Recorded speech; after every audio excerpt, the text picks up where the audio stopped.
Greetings, my dear friends. This is SoulWeaver. Today I want to talk about the nature of human beings, about what good and evil are, about why it is sometimes so difficult to tell one from the other, and about how inside each of us there is both light and darkness.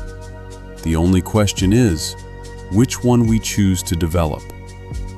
In real life, it is not always possible to understand where good is and where evil is. Take a surgeon performing an operation. They cut the body, they cause pain, they interfere with nature. From the outside, it looks like cruelty, but the result is a saved life. Is this good or evil? Take a parent who disciplines a child.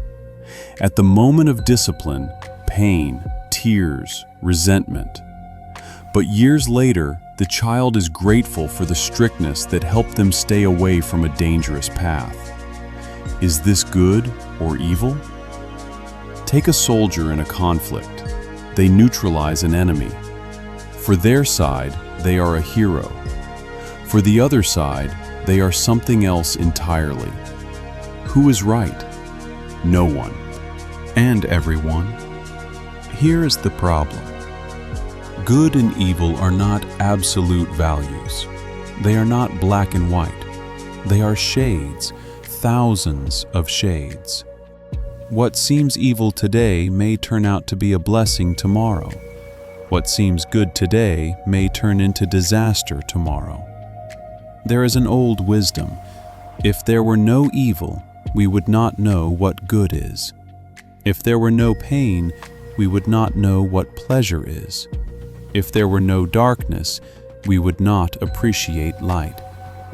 This is called duality, two sides of the same coin. They cannot exist without each other. Try to imagine a world with no evil at all, none, only good. How would you know it is good? What would you compare it to? Comparison is the foundation of our perception. We understand what hot is only because there is cold. We understand what high is only because there is low. We understand what good is only because there is evil. Without evil, good loses its meaning.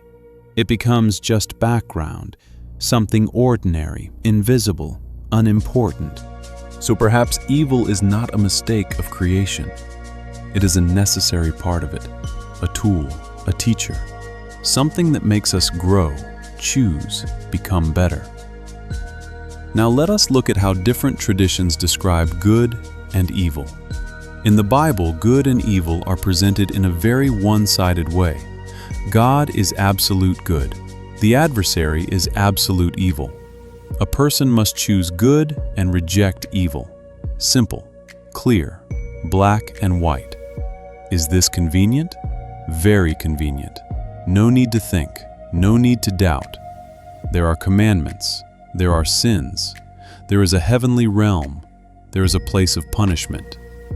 Do what you are told and you will be saved. I am not saying this is bad. For many people, such a simple picture of the world is the only way to stay sane. But I doubt that reality is so simple. In Buddhism, it is more complex. There is no God who created good and evil. There is karma, the law of cause and effect. There is suffering that arises from desire. There is a path that leads to liberation from suffering. Good in Buddhism is what reduces suffering. Evil is what increases it. But the judgment always depends on context. The same action can be good in one situation and evil in another. There are no absolutes, only consequences. In Hinduism, there is also no simple division. There is dharma, the right path according to your nature and your position. There is karma, there are rebirths. What is good for one person may be bad for another. What is good in one life may be bad in another. Good and evil are relative. They depend on time, place, circumstances, and who you are. Friedrich Nietzsche, the German philosopher, turned our understanding of morality upside down. He said that our understanding of good and evil is not divine truth. It is a product of history. It is a tool of power. Nietzsche argued that traditional morality is the morality of the weak. It teaches humility, submission, compassion, because this benefits the weak. The strong do not need such morality. They create their own values. They decide for themselves what is good and what is evil. Beyond Good and Evil, that is the title of one of his main books. He called for going beyond conventional judgments, not to accept what we are told on faith, but to seek truth for ourselves. I do not agree with Nietzsche on everything, but on one point, he was right. We need to doubt. We need to ask questions. We need to not accept morality as dogma, but to understand its roots. Now I will say what I think. I believe that every person is born with duality inside them. Within us, there is both good and evil. Not in the sense of half angel, half demon, but in the sense of potential. A child does not know what good and evil are. They learn this from parents, from society, from culture.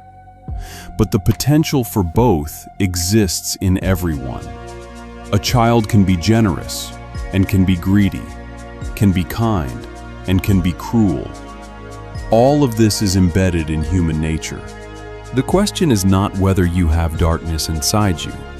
You do. The question is what you do with it. Whether you grow the light inside you or feed the shadow. I deeply believe that every person chooses what to grow inside themselves. We do not choose our tendencies. We do not choose our temperament. We do not choose whether to be born into a good family or a bad one. But we choose what to do with what we are given. A person with an aggressive nature can become a warrior, a protector, or they can become a tyrant. Same potential, different choice. A person with a strong ego can become a leader, an inspirer, or they can become a manipulator. Same potential, different choice.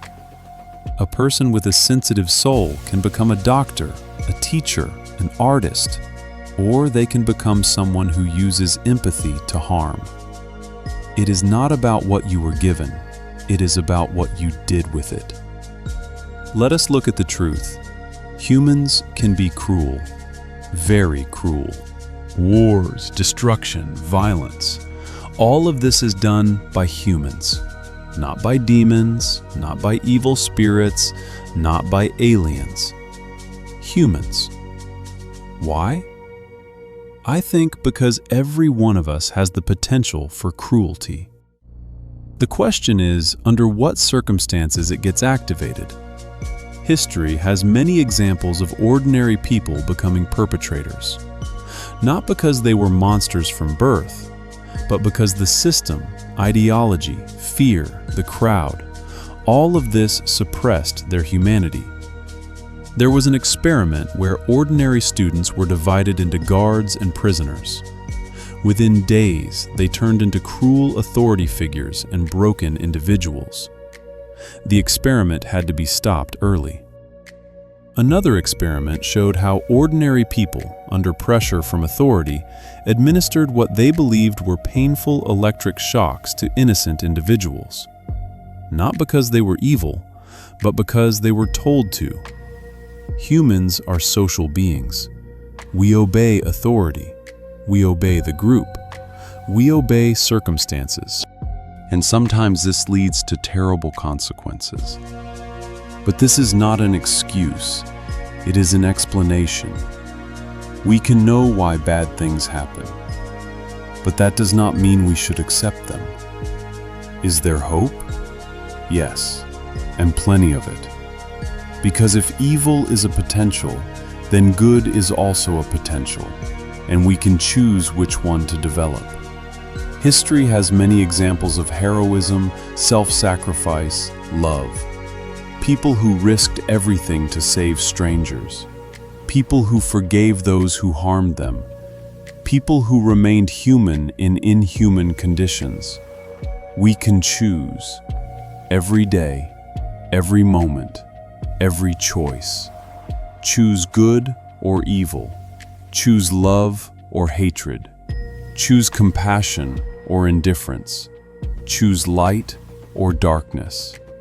No one will make this choice for you. Not God, not fate, not society, not your parents. Only you. I do not know where the line between good and evil is. I do not know if it even exists. I do not know if it is possible to be completely good. I do not know if evil can be eliminated. But I know that each of us can become a little better than yesterday. Each of us can do a little more good than yesterday. Each of us can show a little more compassion. And if millions of people do this, the world will change. Not because evil disappears, but because good becomes stronger, and it tips the scale. And now, listen to the silence between these words. Have you ever felt it? The struggle within. Not between someone and someone else, but between who you were and who you can become. Between fear and courage. Between resentment and forgiveness. Between the desire to take revenge and the desire to let go. This is not weakness. This is humanity. You do not have to be perfect. You do not have to always choose the light. Sometimes you choose the darkness. Sometimes you make mistakes. Sometimes you cause pain. And this makes you human. But you have a choice. Always. At any moment. You can stop. You can look at your hands and ask, what am I creating with these? Destruction or creation? Pain or healing? Darkness or light? This choice, it is always with you. It is inside. It waits. It does not require heroism. It requires only one thing: to be honest with yourself. And then, perhaps, you will see that the line between good and evil does not run between people. It runs inside you. And only you decide which side to stand on today. Not forever, not for everyone, but today, right now. And that is enough. This is SoulWeaver. If this resonated with you, subscribe. Stay. We are just beginning. Until next time, dream, question, and remember, no one really knows, but it's beautiful to think about.